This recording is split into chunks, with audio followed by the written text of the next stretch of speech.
dear students. Let's start with another chapter in Civics, that is Unit 8, Markets Around Us.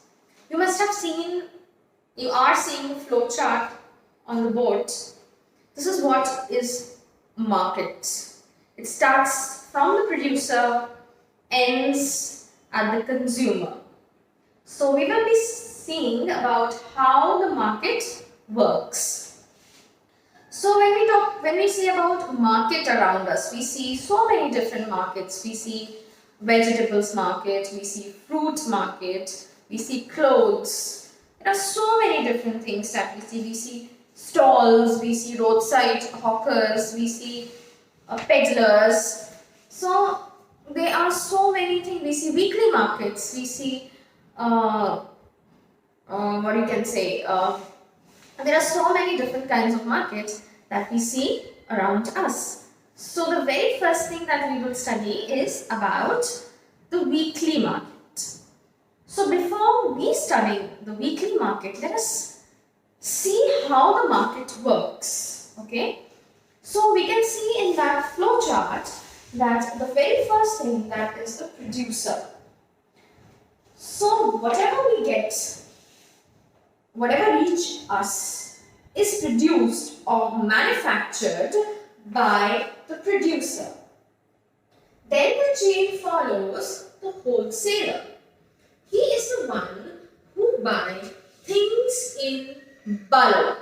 That means in huge amount. Say thousands or hundreds or lakhs of things in bulk. He buys things that are directly he buy from the manufacturer or the producer. Then comes the retailer. Now he is a person, he is a general person that we go to. A shopkeeper, a peddler, a hawker, a roadside somebody sitting, or a weekly market, or we go to the mall, any shop that we go to, they are the retailer. So they buy things in a certain quantity as per the demand in their locality or the demand around them. Then comes the consumer. The consumer is who? It's us. We are the consumer and we don't buy things in bulk or we only buy things that are required in our daily need. That means if we have 3 members, if we require 4 soap in a month or 3 soap in a month, then we will obviously buy 3. We will not buy 20, 40 or 100. So this is how the chain goes in the market. So let's start with weekly market. Now as the name suggests, weekly market, that means it runs in a day, in a week. In a week only once it runs. Like you must be having markets that are only set up in one day in a week. That means a weekly market is also called because it is held on a specific day of the week. Weekly markets now, when they are held on a specific day of the week, that means they will not sell very expensive items. They would rather sell items that are of daily use items like maybe vegetables, fruits, clothes, utensils. They all will be selling it in a not a very high price but a very cheap rate. So they are not permanent shops. They are temporary shops that are set up. So weekly markets don't have a permanent shop. Traders set up shop for a day and then they close, and then they again in the same day the next week they will set up.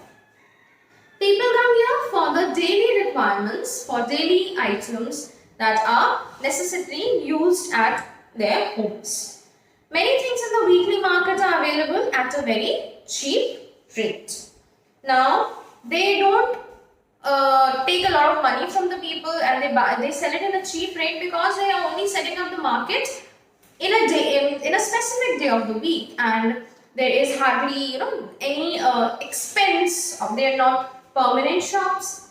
They don't have to pay rent, they don't have to pay electricity bill, huge electricity bill, they don't have to pay a fee to the government. So they sell items that are at a very cheaper rate to the common public. Now, one of the advantage of weekly market is that the most of the things that are available there is you can find it in one place. Yes, as I said, there will be fruits, there will be vegetables, there will be utensils, there will be clothes, there will be shoes. So there are so many things that you can think of, and it is available in the weekly market in one place. Okay, so you don't have to go to different places. Like if I have to buy clothes, I will go to a place where they have like a mall, or a place where you will find all the clothes. If I go to buy vegetables, then I will go to a vegetable market. So here in the weekly market, everything is available in one single place, and it is very cheap also, and local people or poor people and those who don't want to spend a lot of money can avail these facilities of the weekly market. Next is shop in the neighborhood. Like you must be having different shops in your neighborhood. Like in your apartment, there will be some shops down, some kirana stores or a medicine shop or a dairy, or even you can say a stationery or a bakery. All these are the shops that we can say it is in your neighborhood. So they have seen weekly market and a variety of goods. Now these shops in our neighborhood will be selling specific items, like a kirana store will be selling regarding the daily use items. A stationery obviously will be selling stationeries, a bakery will be selling bakery item, a dairy shop will be selling dairy products. Some will be selling vegetables, can be groceries, daily items can be sold. It's like we may buy milk and a dairy, grocery and departmental store, stationery, edibles, medicines, others, shops maybe, but yeah, they can all be like your neighborhood shop. And another thing is that they are permanent shop. Now they are permanent shop. That means they will have to pay a rent, they will have to pay electricity. So the price that are available here will be a bit higher than a weekly market. So they are permanent shops, while others are roadside stalls, and that are like vegetable hawkers or fruit vendors or mechanics. In your neighborhood they can be there, but they don't have, they can be just sitting in a roadside and they don't have to pay all these things. So shops in a neighborhood are useful in many ways. They are near to your house, easily approachable, easily available. If you need something, you can just come down and take it near your place. Maybe nearby, just a walking distance, where things are available at your discreet. This means that you can, another facilities they give, one more facilities these neighborhood shops give you is that you can buy on credit. You can pay them later, yes, because they know you are living in the same locality. So they can give things at credit. That means you can go and buy and then you can give the money later by the end of the month or by the beginning of the month. You can pay them. They even give you facilities of home delivery. Yes, if they are a nearby shop in your neighborhood, you can give them a list of items that you want and then they will reach out to you, and that is how they offer you home delivery. Even the medicine shops, they are also started about the home delivery thing. So the two important things that they provide you with is credit facilities and a home delivery facility. So these are what we are calling as markets in your neighborhood. Now the next we talk about shopping complexes and malls. Yes. When we talk about shopping complexes and malls, they are big places. Very expensive items are available and they are big marketplace. Like under one roof you will find everything. You will find a bakery, you will find a restaurant, you will find a food court, you will find a jewelry shop, you will find a garment shop, you will find a footwear shop, you will find bags, handbag store. So there will be so many things under one roof. Those are called as shopping complexes.